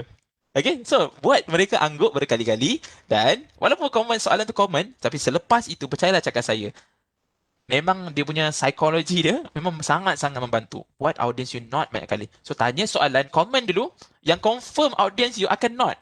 Contoh, berapa ramai dekat sini yang dah tak sabar nak belajar? Saya. Buat you the not kan? So, memang betul-betul adalah common things. Ya. So, selepas tu, apa saja yang you kongsi, percaya cakap saya, audience you akan mudah untuk faham dan trust dengan perkongsian you. So, that's how you build your credibility dan itulah bagaimana anda mencairkan hati audience anda untuk bercakap. Macam power tak power, teknik soften ni. Tips, formula soften ni. Boleh formula soften ni bukan sekadar boleh gunakan dekat public speaking, tapi boleh juga gunakan contoh nak bercakap dengan anak-anak ataupun nak gunakan untuk bercakap dengan klien pun boleh, tak ada masalah. Teknik soften ni sangat-sangat terbuka, tetapi apabila you gunakan dalam public speaking, insya-Allah akan upgrade you punya level pengucapan dan menyebabkan audience you rasa sangat-sangat teruja dan orang kata excited untuk tahu lagi apa yang anda nak share selepas itu. Persapan. Okay. Untuk teknik soften ni, kita boleh gunakan untuk temu duga juga ke? Boleh. Boleh kita gunakan dalam temu duga. Sebagai contoh smile, of course. Kita nak interview takkan nak muka murung. Kita kena senyum. Okay. Dan open gesture. Ingat saya kata tadi, nak tingkatkan keyakinan, jangan tutup 3 power zone tadi. So of course bila kita bercakap dengan interviewer, contoh kita kadang-kadang kita ada pegang file kan. So takkan file tu jangan pegang macam ni. Kan bercakap, tu dah memang confirm kita dah menutup ruang badan kita. So jangan, pastikan you sentiasa membuka ruang. Okay? Ruang apa ni, apabila you terbuka, keyakinan memerlukan ruang. Yes, keyakinan memerlukan, itu key dia. Keyakinan memerlukan ruang. Buka lebih banyak ruang, maka you akan nampak lebih confident. Forward lean dalam interview. Kadang-kadang kebanyakan interview kan kita dalam keadaan duduk kan. Jadi pastikan you tidak bersandar. Forward lean. Alright. Touch apabila you bercakap, pastikan sentuh emosi interviewer interviewer you. Dan dalam keadaan, okay, kalau contoh fizikal, kita elakkan je lah sentuhan. Emosi, samakan level kita dengan story. Contoh, kita nak share tentang kita punya journey. Kita share story tu. Ataupun kita nak cerita tentang our excitement, assignment yang kita buat, FYP yang kita buat. So, kita cerita dalam, contoh benda tu memang menarik. So, kita cerita dalam keadaan emosi yang menarik. Jangan buat emosi sedih-sedih. Kan? So, samakan. Dan pastikan you buat ataupun interviewer you, kan, penemuruga you, angguk berkali-kali dengan apa you cakap. Okay? Maknanya you buat dia. InsyaAllah, saya doakan, kalau dah nak banyak kali tu, saya doakan you dapat kerja tu, ataupun dapat masuk universiti yang you nak tu, macam tu. So teknik ni sangat-sangat berguna untuk digunakan dalam sesi temu duga juga. Okey, saya buka ruang soalan. Mungkin ada tuan-tuan dan puan kat sini yang ada soalan, nak tahu lagi lebih lanjut tentang formula Soften ni, ataupun kita punya MC sendiri ada sediakan soalan-soalan, boleh tanya dulu sebelum saya masuk kepada perkongsian yang seterusnya. Okay, kalau tengok dekat audience kita ni macam belum ada soalan lagi, Bro Okey. Safwan. Okey, Hana sendiri ada soalan? Masih ada soalan. Mungkin Hana boleh mewakili soalan-soalan yang orang kata daripada student sendiri, kan? Mungkin audience kita pun boleh dapat terus jawapan daripada soalan daripada Hana. Okay, tapi sebelum saya tanya soalan, saya sajalah nak kongsi dengan Bro Safwan berkenaan dengan smile tadi. Okey. Berkenaan dengan smile tadi. Saya pernah masuk pertandingan business pitching, anjuran MTDC. Dan ketika itu saya bersama rakan saya jadi final lah, antara finalis. Kemudian dalam banyak-banyak finalis tu, hanya saya seorang saja juri tu kata, tahniah Hana kerana Hana senyum. Jadi itu adalah satu kira poin pertama yang dia sentuh. Selain daripada poin-poin yang lain, tu saya pun rasa macam, senyuman ni sebenarnya memberi impak ya. Ya, sangat-sangat memberi impak ya, Hana. Sebab senyuman ni, you sebenarnya spreading positive vibes. Kan kita cakap selalu positive vibe. Sebenarnya daripada senyuman tu sendiri dah, orang kata berkongsikan energy positif. Jadi bila kita nakkan positive results, pastikan kita spread positive energy. Kalau kita nakkan negative results, so kita bagilah negative energy. Dan benda ni pun saya selalu nampak. Kebanyakan presenter, dia tidak menunjukkan kemesraan dalam mereka punya perkongsian. Kan? Saya tak nak sebut siapa-siapa lah. Okay? Boleh jadi benda ni berlaku di universiti sendiri. Ada certain lecturer bila memberikan perkongsian, kadang-kadang mereka terlupa untuk menunjukkan emosi gembira yang menyebabkan audiens dia mengantuk dan sebagainya. Setuju? Apabila dia bercakap dalam keadaan nada sekata, kan? Muka pula tak ada reaksi. Kan? Cakap tu. Okay, faham? Okay, so kita teruskan. Kan? Jadi, apa yang kita kongsikan tu memang kurang berkesan. Jadi, gunakanlah smile kita, senyuman kita. Senyumkan sedekah. Sambil kita berucap dapat pahala. Masya Allah. Macam tu. Okay, Hana? Ada soalan-soalan? Mungkin daripada audience ataupun daripada Hana sendiri menjawab persoalan-soalan untuk student. Soalannya berkenaan dengan emosi yang Bro Safwan beritahu tadi. Okay. Kalau nak menyelami emosi, orang kata audience yang lingkungan umur belia dan ke atas tu macam lebih mudah. Tapi bagaimana kita nak, ataupun yang sama umur dengan kita lah, tapi macam mana kita nak selami audience kita yang umur lebih bawah pada kita, iaitu mungkin kanak-kanak di sekolah. Okay. Dan juga audience yang lebih, orang kata, berkredibiliti banding kita. Faham. Okay. Sebelum saya menjawab soalan tu, pendapat Hana sendiri bagaimana? Kalau Hana sendiri bagaimana? Apabila menghadapan situasi macam tu, sebagai contoh, Hana perlu berucap dengan kanak-kanak ataupun Hana perlu berucap dengan orang yang jauh lebih tinggi levelnya. Contoh Mm-mm. bercakap dengan level manager ataupun you perlu berucap di hadapan CEO di hadapan you. Apa Yes. yang Hana akan buat? Kalau level CEO tu saya pun tak tahulah bagaimana untuk selami emosi mereka. Tapi Mm-mm. mungkin kalau kanak-kanak tu mungkin lebih mudah kalau kita biasalah kanak-kanak kan dia ada satu perasaan yang ingin tahu. Jadi kalau kita berceritakan tentang pengalaman-pengalaman orang-orang susah ke, pengalaman-pengalaman diri sendiri ke, mereka akan lebih rasa teruja lah. Saya selalu Mm-mm. kalau pancing kanak-kanak dekat sekolah, dulu saya pun lepas SPM saya banyak beri talk motivasi berkenaan dengan akademik di sekolah-sekolah. Jadi bila kita ceritakan tentang background diri kita kan, Mm-mm. akak dulu ni, diorang akan rasa macam wah, padahal Faham? walhal mereka pun mungkin akan melalui situasi sama masa depan Faham? nanti. Cuma Faham? cuma sebab kita lebih tua je kita melalui fasa tu dulu. Setuju? Ha, Setuju? tapi untuk yang manager ni saya tak tahu macam mana. Okay, baik Hana. Thank you so much for your sharing. Sebenarnya Hana sudah menjawab 50% daripada soalan Hana sendiri. Di mana sebenarnya the power of macam mana kita nak menyelami ataupun audience ataupun kita nak selesakan, kita nak make sure that audience tu orang kata boleh terima apa perkongsian kita. Hana punya perkongsian tadi sangat sangat bagus. Do you know that storytelling adalah satu teknik yang sangat-sangat berkesan untuk hook audience kita. So, storytelling Hana buat tu dah terbaik. Maknanya walaupun you bercakap dengan audience yang jauh lebih luas daripada you kongsikan storytelling. Maknanya ada perkongsian cerita yang you boleh share yang menyebabkan audience you terpukau, tertawan dengan apa yang you dapat tu. Apa yang you nak kongsikan. Sama juga macam kanak-kanak tadi. Cuma bezanya story kena berbeza. Hana tak boleh lah nak cerita pengalaman saya masa sekolah rendah dulu. Tak boleh lah. Sebab itu dengan kanak-kanak. Tapi dengan audiens yang dewasa, cari cerita yang Hana boleh cerita yang menyebabkan audiens you tu hook dengan you. Dan apabila cerita tu powerful, percaya cakap saya, audiens tu akan terus nak dengar lagi apa perkongsian Hana. Itu yang pertama. Yang kedua Hana, sebenarnya kalau kita nak audiens kita rasa teruja dengan kita, kita kena banyakkan puji audiens kita. Kan? Perasan tak? Sebelum saya mulakan tadi, saya mulakan dengan puji-pujian. Hana ingat tak apa pujian-pujian saya yang awal-awal tu? Saya tak Ah, ingat dah pula.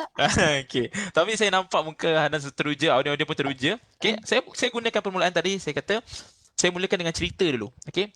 Pertama sekali ketika saya dijemput oleh pihak UPM, saya sangat-sangat Oh, teruja okay. untuk kongsikan tentang pengucapan awam.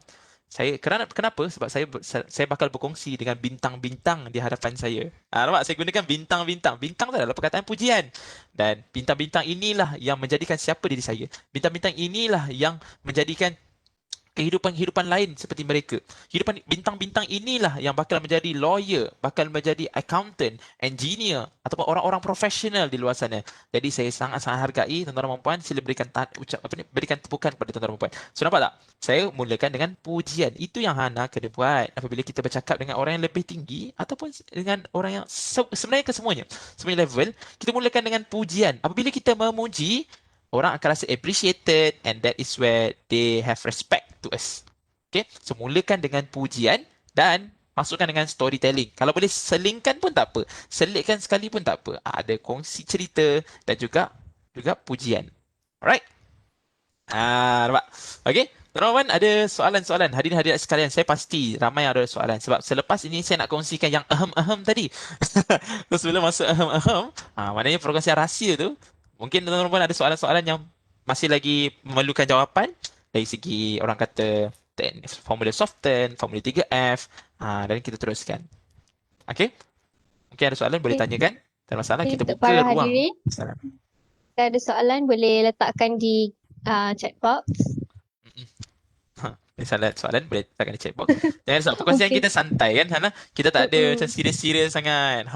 Kita memang orang kata nak belajar ni dalam keadaan gembira, happy, seronok.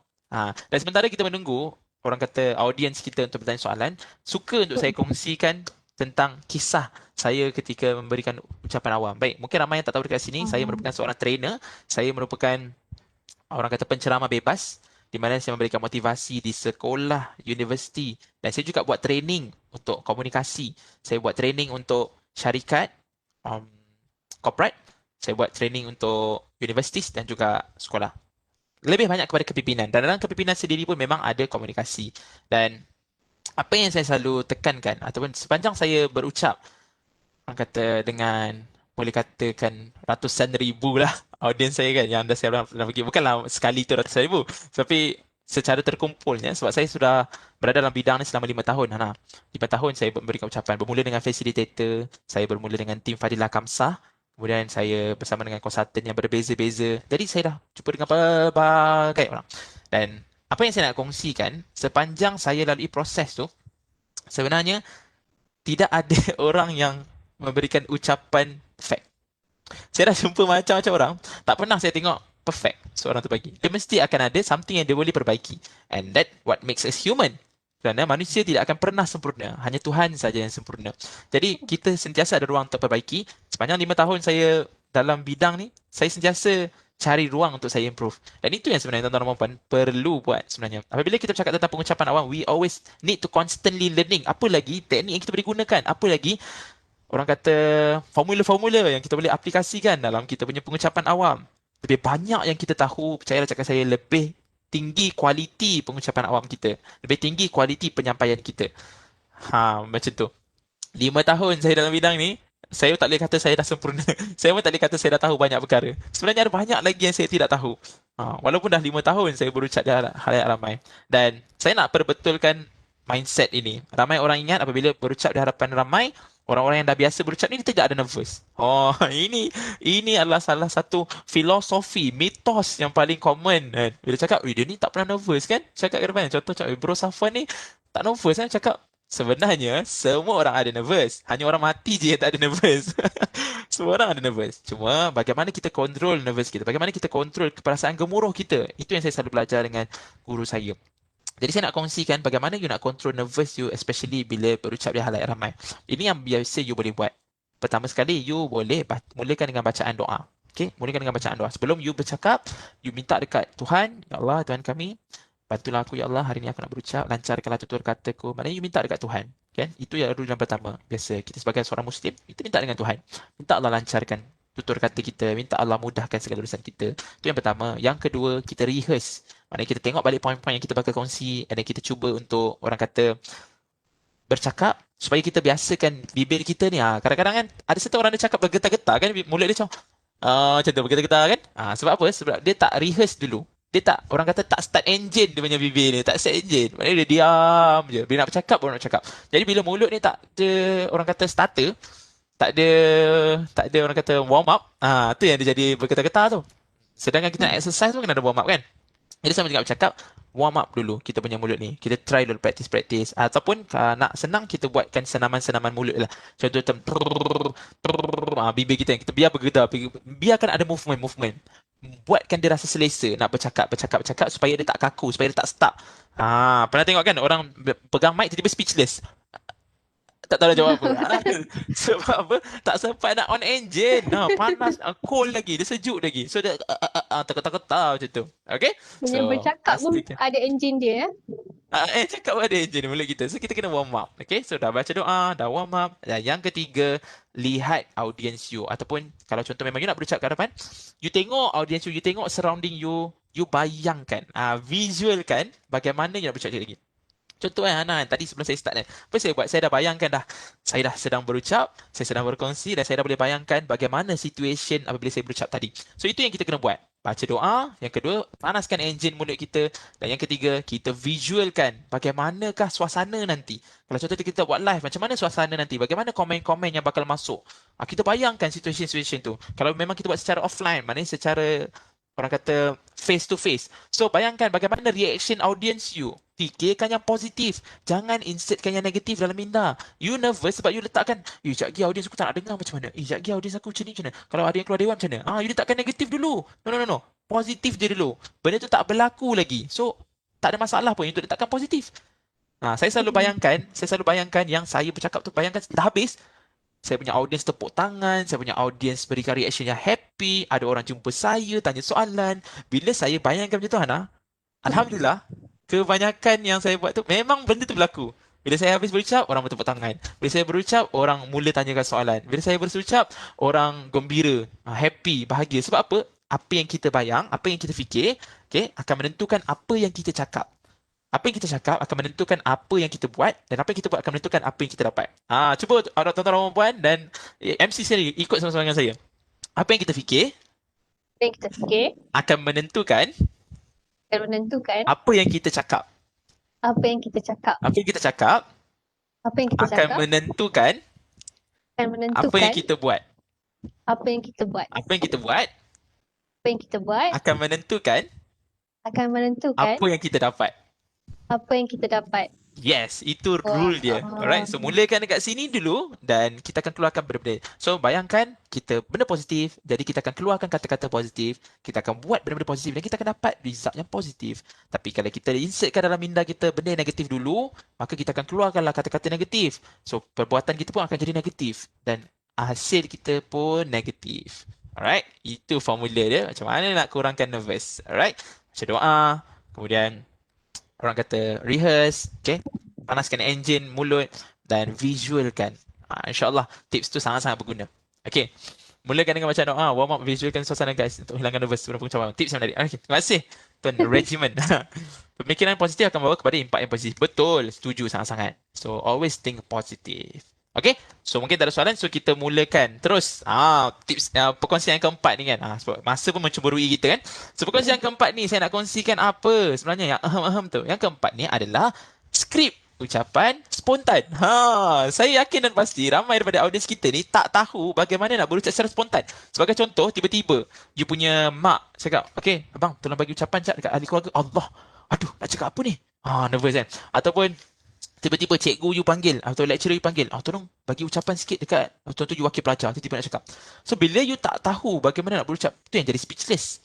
So it's better than speechless apabila kita ada skrip ni. Ramai yang nak tahu skrip tu. Ramai yang nak tahu skrip bagaimana nak berucap secara spontan. Skrip ni dikongsikan oleh pakar komunikasi Malaysia, Tuan Rizal Rashid. Dan saya nak kongsikan kepada anda sebab ilmu ni sangat-sangat berguna apabila kita aplikasikan atau kita apply tips ni. InsyaAllah lepas ni kalau orang suruh buat ucapan spontan, kita guna je skrip ni balik, pasti kita akan dapat result. Pasti kita akan dapat orang kata satu pengucapan yang sangat cantik, ringkas dan padat. Okay, alright. So ramai yang dah tak sabar ni, ramai yang dah bersedia, ramai yang dah nak tahu. Okay, so ini skrip dia. Yang pertama sekali, beri salam. Okay, kalau yang Muslim, Assalamualaikum warahmatullahi taala wabarakatuh. Kalau yang non-Muslim, selamat sejahtera. Okay, selamat pagi dan salam sejahtera. Okay, ataupun kalau yang Muslim, Assalamualaikum warahmatullahi wabarakatuh. Bismillahirrahmanirrahim. Assalamualaikum warahmatullahi taala wabarakatuh. Okay, yang kedua, pertama sekali syukur. Itu skrip yang kedua. Pertama sekali, Assalamualaikum. Yang kedua, pertama sekali syukur. Okay. Yang ketiga, seperti kita sedia maklum. Okay. Seperti kita sedia maklum. Alright. Yang keempat, harapan saya. Okay. Harapan saya. Alright.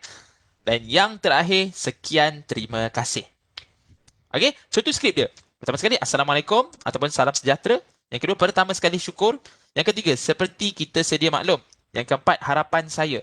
Yang kelima, sekian terima kasih. Baik, saudara-saudari, tuan-tuan dan perempuan. Kalau tuan-tuan dan perempuan nak tengok bagaimana saya buat ucapan spontan, sila kongsikan apa topik yang nak saya kongsikan. Cuba bagi topik. Dan saya akan gunakan skrip ni, saya buktikan kepada tuan-tuan dan perempuan, memang sangat berguna. Memang sangat-sangat flawless apabila you ada skrip ni. Okay, mungkin MC kita pun boleh beri any cadangan topik. Okay, nanti next ucapan saya bagi yang disuggestkan pula. Okay. MC kita boleh bagi topik.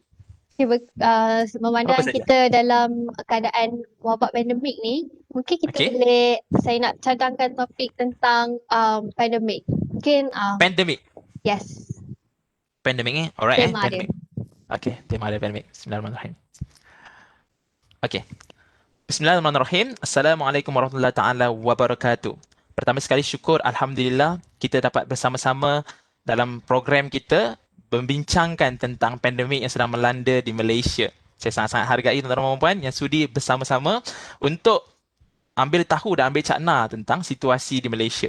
Seperti kita sedia maklum, pandemik ini sudah berlangsung sejak awal tahun lagi. di mana COVID-19 ni telah melanda dan bermula di China dan telah datang ke Malaysia. Semenjak kedatangan wabak ini, wabak ini telah menyebabkan pelbagai masalah dan juga macam-macam pelbagai ragam yang menyebabkan kita sendiri terjejas pendapatan, ada yang hilang pekerjaan dan sebagainya. Harapan saya, sementara kita berada dalam pandemik ini, kita ambil tahu bagaimana untuk menjaga kesihatan kita, sila jaga penjarakan sosial dan amalkan amalan-amalan 3K yang telah disarankan oleh kerajaan untuk kita mengelakkan daripada sebarang lanjutan lagi dalam pandemik kita ni. Sekian, terima kasih. So nampak tak? Bila kita ada flow tu, sangat-sangat mudah untuk kita berikan ucapan. Okay, tuan-tuan, mungkin boleh bagi topik lagi. Okay, Tuan Fauzi. Tuan Fauzi ada bagi. Majlis Anugerah Khidmat Cemerlang. Masya Allah. Dia punya topik dia. Majlis Anugerah Khidmat Cemerlang. Okay, mungkin ni untuk orang kata pekerja lah kan. Dapat. Okay, saya cuba. Okay, saya mungkin tidak sempurna tapi saya cuba menggunakan format ni. Baik, Bismillahirrahmanirrahim. Assalamualaikum warahmatullahi taala wabarakatuh. Pertama sekali syukur Alhamdulillah tuan-tuan dan puan, kita semua dapat menghadiri dalam Majlis Anugerah Khidmat Cemerlang, di mana dalam majlis ini kita memberikan penghargaan kepada pekerja-pekerja yang telah berkhidmat dengan sangat-sangat baik. Seperti kita sedia maklum, saya telah menerima anugerah pekerja terbaik pada bulan ini. Saya sangat-sangat bersyukur dan bahagia di atas pengiktirafan ini. Harapan saya, semoga tuan-tuan dan puan, sahabat-sahabat sekalian yang bersama-sama rakan-rakan sekerja saya dapat terus memberikan sokongan dan kita sama-sama bekerja dengan amanah dan terbaik bagi menjamin syarikat ini berkembang dan berjaya. Sekian, terima kasih. Nampak? Flow tu menyebabkan you nampak flawless je. It's better than speechless. Setuju ke setuju, Ana? Setuju, sangat setuju. Yes, sangat-sangat setuju. Baik. So, kita buat praktikal sikit. Kita tengok sikit bagaimana kalau orang lain yang gunakan orang kata skrip ni. Saya tak nak tunjuk. Mungkin orang kata, oh tuan dah biasa. Bro Safwan ni dah biasa berucap. Bolehlah macam tu. Okey, jangan risau. Saya pernah juga buatkan pelajar sekolah menengah sendiri ataupun sekolah rendah pun menggunakan formula ni, memang mereka boleh berucap dengan baik. So, apatah lagi kalau student seperti Hana ni. Kita tengok bagaimana Hana punya percubaan. Okey, Hana. Okey. Hana, saya nak minta Hana kongsikan topik hari perkahwinan. Bayangkan hari ni adalah hari perkahwinan Hana. Hari perkahwinan Hana dan Hana perlu berucap. Okey, jadi Hana fikirkan, saya bagi masa lebih dalam 30 second untuk Hana fikirkan apakah pengisian nak dan gunakan formula ataupun skrip pengucapan spontan tadi untuk Hana berikan ucapan kepada rakan-rakan ataupun ahli keluarga yang sudi menghadiri majlis perkahwinan Hana sendiri. Bayangkan saja Hana, bayangkan je. Ini kita nak praktis. Okey, silakan. Kalau tak apa Boleh. Tak kisah. Sebut je siapa calon tu pun. Tak kisah. Tak perlu mention calon pun tak apa. Okey, silakan. Assalamualaikum warahmatullahi wabarakatuh. And boleh tak kalau saya berbahasa Inggeris? Boleh, tak ada masalah. Okay. Assalamualaikum warahmatullahi wabarakatuh. And a very good morning. I bid to all ladies and gentlemen in this hall. First of all, I feel so honored. I feel so grateful for this wedding day. I am blessed that my family and my friends are here. And as all we know, wed are the union of two families. And I hope with this union, we will be nurtured, friendship, and kindness. My hope, this beautiful union can unite us all until the end of our life. Thank you. Yes, amazing. Berikan tepukan kepada LC kita. Wow, walaupun dia buat dalam bahasa Inggeris, tetapi dia menggunakan skrip tu dan nampak sangat-sangat tersusun. Setuju kan, Ana? Nampak macam dah praktis lama kan? Ya, baru je.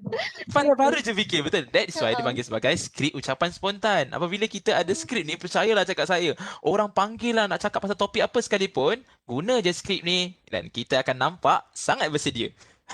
Itulah tips dia. Okay, saya ulang balik formula skrip dia adalah pertama sekali Assalamualaikum, beri salam.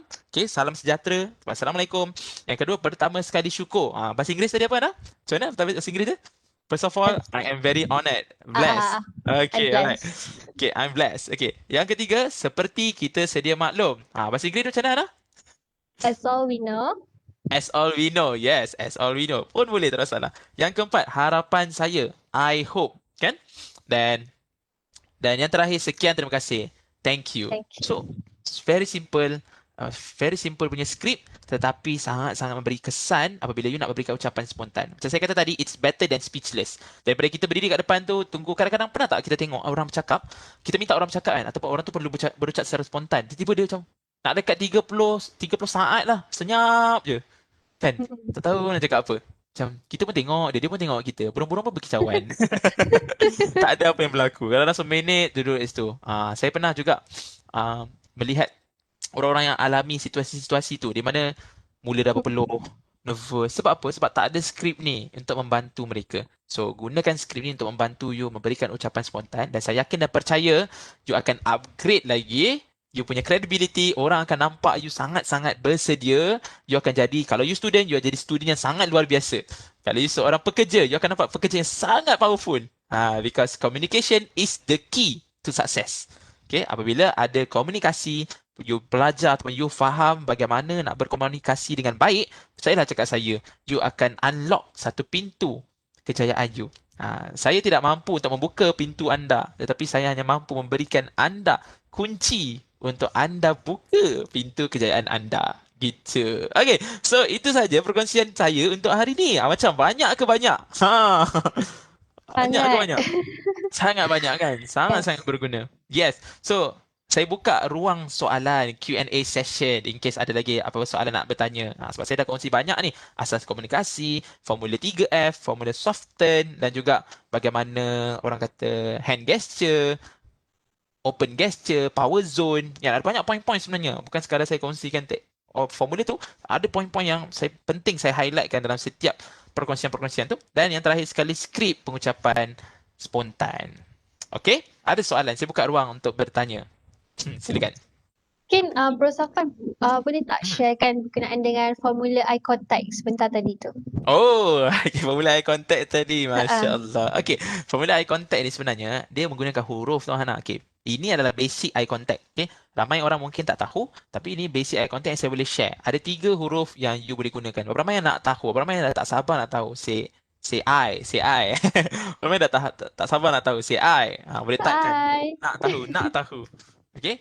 Ada huruf-huruf yang saya nak share dekat you yang bakal membantu you untuk menggunakan eye contact dengan lebih baik.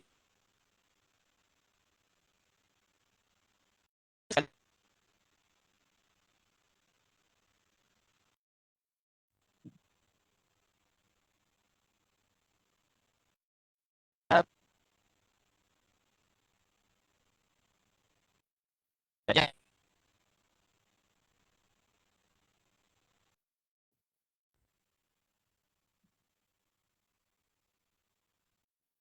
Bro Safwan,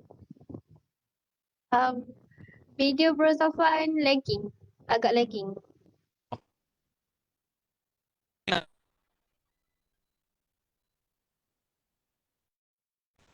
Belum. Cuba lagi sekali.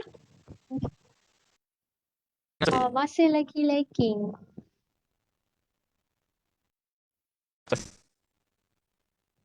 Suara pun tak jelas. Allah. Okay. Okay. Bro Safwan boleh off kamera. Okay, boleh. Okay. Cuba balik. Okay. That's alright. Okay, Okay dah. Biasalah bila kita nak share ilmu-ilmu ni macam-macam dugaan dia kan. Macam dugaan dia. Okay. So, saya kongsikan tadi formula eye contact, V, W dan Z. Baik, apa itu huruf V? Bagaimana bila nak guna huruf V? Baik, bila kita nak guna huruf V, apabila audiens kita menyeluruh. Maknanya, tak ada ruang di antara audiens kita. Okay, contoh, macam kita sedang bercakap dan audiens kita ni duduk di lantai, semuanya ada ruang. Maknanya penuh. So, kita boleh gunakan huruf V. So, bagaimana huruf V ni? So, mula-mula sekali kita tengok dekat bahagian belakang. Bila kita bercakap, contoh, kita bercakap, tengok kat belakang. Kemudian, next, kita tengok kat bahagian depan. Audiens di bahagian depan. Kemudian, selesai, kita tengok dekat orang belah kanan pula. Itu dia panggil V. Nampak tak? Huruf V tu. Belakang, kiri, depan, tengah, and then, hujung kanan. Okay? So, cara dia macam mana? Sebagai contoh, Bismillahirrahmanirrahim. Assalamualaikum warahmatullahi taala wabarakatuh. Tuan-tuan dan puan yang saya hormati sekalian, adik-adik yang saya kasihi sekalian, terima kasih saya ucapkan kerana sudi bersama-sama dengan saya hari ini. Dan hari ini saya bakal berkongsi kepada tuan-tuan dan puan. Nampak tak? Flow dia. Okey, huruf V. Okey, baik. Yang kedua tadi, huruf W. Huruf W, bagaimana nak gunakan huruf W? Okey, huruf W ni apabila you ada audiens yang sangat besar. Okey, yang ini biasanya berlaku dekat auditorium contohnya. Okay. Bermakna kita tak boleh gunakan V sebab audiens kita ni lebih ramai. Jadi kita kena gunakan huruf W. Huruf W ni macam mana? Huruf W ni apabila kita tengokkan satu point kat ujung kanan, ujung kiri, kemudian depan, belakang tengah, depan dan ujung sana. Macam tu.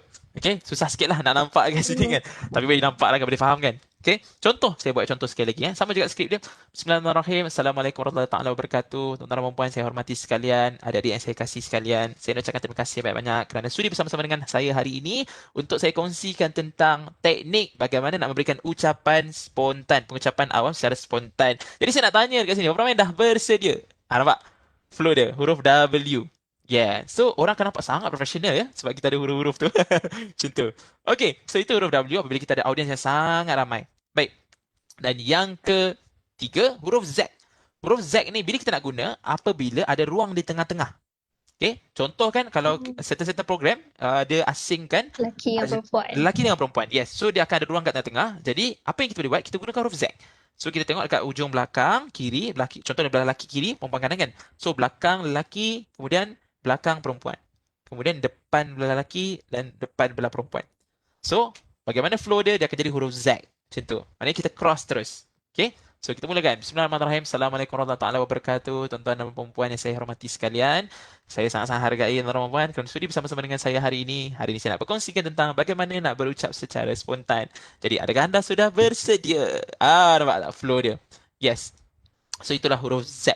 So, itulah formula eye contact as a beginner yang kita boleh gunakan. Tetapi apabila kita dah advance, kita dah tak perlulah guna formula tu. Kita hanya perlu fokuskan kepada mata kita yang melihat mata audience. Because eye contact is very crucial. Kita lihat mata audience tu. Jangan takut, jangan segan. Audience tak pernah makan you. Dia tak pernah makan you.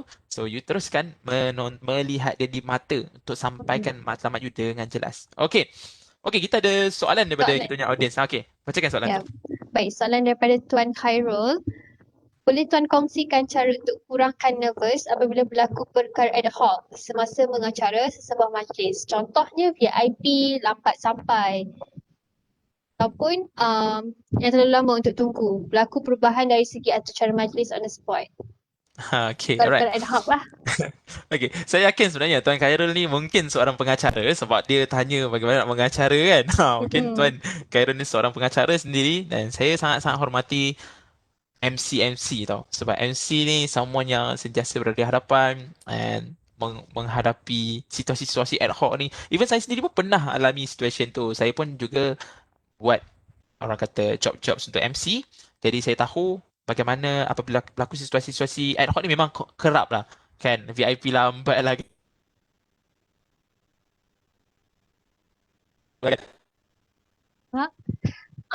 Bro, maafkan saya Bro Safwan. Maafkan saya Bro Safwan. Lagging lagi sekali.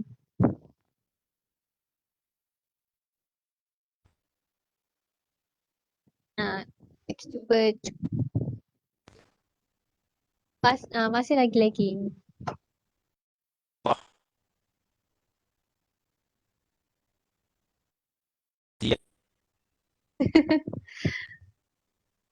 Biasalah.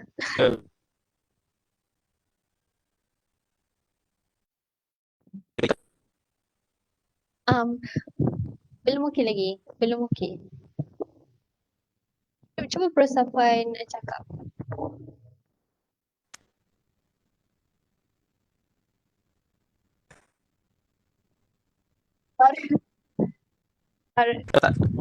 Kalau dah boleh dengar suara saya? Okey, dah jelas. Okey, Allah, Masya Allah. Jelas. Ujian. Baik, soalan daripada Tuan Khairul. Bagaimana kita nak kurangkan nervous apabila berlaku perkara ad hoc. Baik, ini yang kita kena buat tuan-tuan. Sebenarnya bagi saya sebagai seorang MC, apa yang kita kena buat adalah kita kena ada mindset ataupun kita dah kena ada bayangan dalam kepala kita apabila berlakunya ad hoc ni. Maknanya kita dah kena buat preparation. Sebenarnya nervous ni dapat dikurangkan apabila kita ada preparation. Maknanya, contoh dalam skrip kita, kita dah kena ada orang kata backup plan. Kalau VIP lambat, sebab benda ni adalah common things yang biasa berlaku. Contoh macam kalau VIP lambat, apa yang kita nak buat? Apa yang kita nak buat? Contoh, apa yang saya boleh suggestkan sebagai contoh, kalau ada audience lambat, kita boleh buat storytelling tuan. Ini yang boleh you gunakan. Maknanya you sediakan satu cerita yang you boleh gunakan dan boleh relatekan dengan majlis itu sendiri. Sebagai contoh, hari graduasi. You boleh buat storytelling tentang bagaimana graduasi yang you pernah alami untuk sharekan sementara menunggu VIP. Okay? Ataupun kalau contoh you menjadi majlis untuk perkahwinan. Kan pengantin pula lambat. Oh, dia dah standby dan pengantin pula lambat. Bagaimana? So, you boleh kongsikan cerita. Bagaimana contoh you dapatkan cerita, dia dapatkan cerita bagaimana pasangan mempelai ni bertemu. So, maknanya you engage dengan audience tu by storytelling. Itu yang saya boleh kongsikan untuk kalau VIP lambat ataupun you punya audience ada yang lambat. Okay? Dan kalau anda kata berlaku something perubahan on the spot. Macam saya kata juga, buat preparation. Anda kata berlaku on the spot, apakah skrip yang kita bakal gunakan? Contohnya, biasanya kita nervous sebab kita tak tahu macam mana nak beritahu audience kita. Kan? Kita tak tahu apa kita nak cakap dengan audience kita. Ada perubahan macam ni.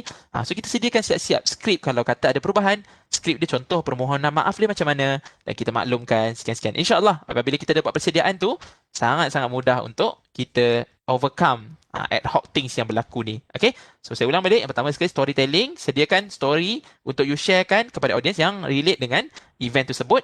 Dan yang kedua sekali, buat preparation, apa skrip yang you nak gunakan andai kata ada perubahan supaya audience you tak rasa keko ataupun audience you tak rasa macam kaku, macam terkejut dengan perubahan-perubahan tu. Yes. Saya harap membantu Tuan Khairul menjawab soalan tu. Okay, Okay. soalan yang seterusnya daripada Okay. pengguna Facebook OK Bereh. Menarik nama Ha. dia. Okey, soalannya, apa Okay, Barry. cara untuk seseorang yang selalu tersasul untuk enhancekan pengucapan mereka? Sebab mungkin bagi pengguna ni susah untuk reducekan kesasulan tersebut. Tersasul. Baik. Sebenarnya tersasul ni dia ada dua lah. Ada satu tersasul yang menggunakan word-word yang orang kata sama ada dia tersilap sebut. Kan, tersasul dia tersilap sebut. Yang kedua adalah dia ada crunches tau. Crutches. Crunches pula dah. Crutches. Crutches ni apa? Crutches ni contoh macam betul Maknanya dia ada word-word yang digunakan untuk menyambung. Itu dipanggil sebagai fillers. Fillers juga. Panggil sebagai fillers. Alright. So kalau kata tersasul, ini yang you kena buat. Okay. Pertama sekali you kena rehearse supaya kurangkan tersasul. Yang kedua, elakkan bercakap terlalu laju. Andai kata you memang selalu hadapi tersesasulan. Tersesasulan pula buat dia kan. Something like that lah. Maknanya kalau you selalu tersasul, kurangkan pace you. Jangan terlalu laju supaya you kurangkan tersasul. So, bagaimana yang saya selalu buat, saya akan panjangkan nada saya. Sebagai contoh, saya panjangkan nada. Okay? Apa yang kita boleh buat, nampak? Panjangkan nada tu supaya untuk kita fikirkan next tu. Okay?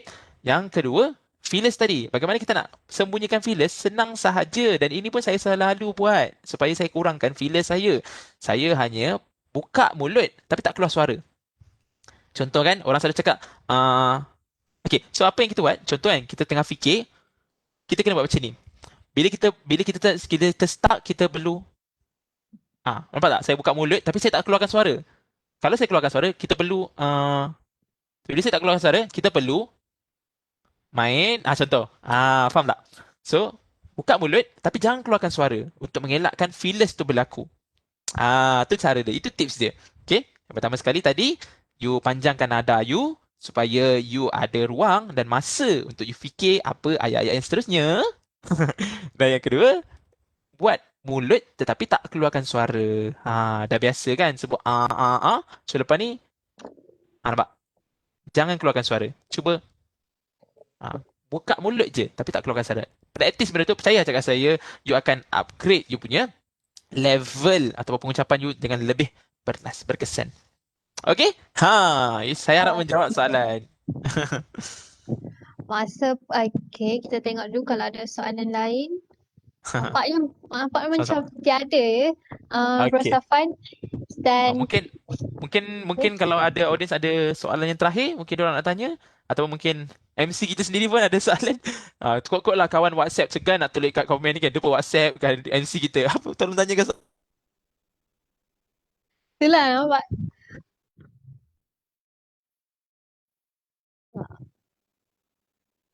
Okay, Persafan. Persafan lagging lagi sekali. Biasalah masalah-masalah teknikal awal pagi ni. Okay, jika para hadirin ada apa-apa persoalan, bolehlah diajukan di ruangan komen untuk soalan yang terakhir mungkin. Okay. Bersafan bersama kita ke? Mas. Okay. Okay. Tapi itulah Ya. Bersafan. Suara dan video Bersafan pun masih lagging.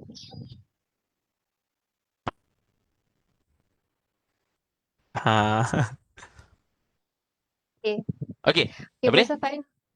Untuk penutup, mungkin Bersafan boleh bagikan kata-kata terakhir ataupun tips-tips untuk kami mahasiswa dan semua para penonton berkenaan dengan tajuk ini.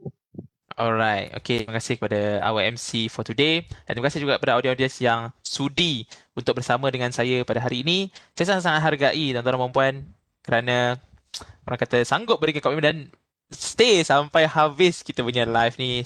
Sejam setengah adalah satu masa yang sangat lama untuk you spend for someone that you don't really know. Jadi saya sangat hargai tuan-tuan dan puan sudi bersama untuk belajar tentang bagaimana nak upgrade you punya communication skills, bagaimana you nak upgrade teknik pengucapan awam you. Okay? So, secara conclusionnya, jika anda seorang student ataupun jika anda seorang pekerja ataupun seseorang yang tak kisahlah yang pastinya menggunakan pengucapan awam ni dengan kerap.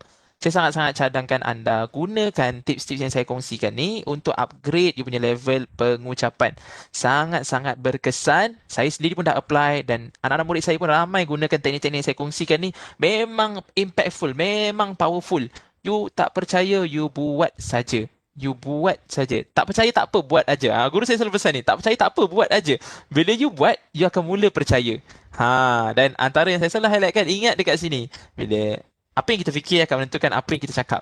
Apa yang kita cakap akan menentukan apa yang kita buat dan apa yang kita buat akan menentukan apa yang kita dapat. Alright? Jika anda sangat-sangat berpuas hati dengan perkongsian ni dan anda nak tahu dengan lebih lanjut ataupun nak connect dengan saya dekat mana-mana ruang, saya aktif di Instagram sebenarnya. Saya aktif di Instagram. Boleh follow IG saya @Ahmad Safwan, AHMAAD SAFUAN, ataupun boleh juga dekat Facebook saya Ahmad Safwan CSC. Boleh add friend dengan saya. InsyaAllah kalau ada persoalan boleh bertanya. Saya tidak ada banyak sangat ilmu. Tetapi insyaAllah dengan ilmu yang apa yang saya ada, saya kongsikan. Sebab ilmu ni semua pinjaman Allah SWT. Saya tidak ada hak kita atas ilmu-ilmu ni. Saya berkongsi sekiranya anda nak tahu. Saya sangat-sangat hargai sekiranya anda nak tahu dengan lebih lanjut. Dan nak lagi perkongsian-perkongsian. InsyaAllah saya akan terus berkongsi dengan anda. Sekali lagi saya ucapkan terima kasih kepada pihak penganjur sendiri. CEUPM Festival 2020 dan our MC sendiri Hana, thank you so much. Sekiranya ada pertanyaan lanjut, boleh hubungi saya di Instagram saya Ahmad Safwan ataupun boleh pergi ke Facebook saya Ahmad Safwan CSC. Itu adalah dua platform yang saya sangat aktif dan insya-Allah boleh kita mengeratkan lagi silaturahim kita dan sehingga kita berjumpa lagi di perkongsian ataupun dalam sesi-sesi yang akan datang. InsyaAllah ada rezeki pihak UPM boleh jemput lagi saya untuk berkongsikan lagi tentang ucapan awam dan sebagainya. Dan I think that's all from me. Saya serahkan kembali kepada Hana. Saya memohon maaf andai ada kesilapan daripada saya, ada tutur kata saya yang mengguris perasaan mana-mana pihak. Saya halalkan segala ilmu yang saya kongsikan dan saya doakan semoga tuan-tuan dan puan, hadirin-hadirat sekalian semua berjaya dalam apa saja yang anda ceburi, dalam apa saja yang anda buat. Alright, saya serahkan kembali kepada MC kita Hana. Amin, amin, ya Rabbal Alamin. Ribuan terima kasih kepada Bro Safwan di atas segala tips and tricks yang amat bermanfaat sebentar tadi. Nampaknya masa pun dah mencemburui kita. Sebelum saya mengakhiri slot kita pada pagi ini, suka untuk saya mengajak para hadirin untuk join grup Telegram Memburu Kerja UPM untuk mendapatkan info-info lanjut berkenaan dengan kerja-kerja kosong yang ditawarkan. Untuk pengetahuan para hadirin, kita turut mengadakan pertandingan CE competition antaranya buat LinkedIn profile, business pitching dan video resume sehingga 17 Disember. Jadi jangan lambat-lambat hantarkan penyertaan anda kerana hadiah juga agak lumayan ya. Dan maklumat lebih lanjut boleh didapati di Facebook page CHEM EUPM. Pada para hadirin, jangan lupa untuk like dan share Facebook page CHEM EUPM, kongsikan manfaat kita pada hari ini bersama dan semoga kita bertemu lagi pada temu janji kita yang seterusnya jam 3 petang ini dengan slot yang amat menarik iaitu meyakinkan atau poyo, cara bina keyakinan dalam temu duga. Jadi saya Hana Hasri ingin mengundur diri. Terima kasih. Assalamualaikum warahmatullahi wabarakatuh. Stay safe everyone.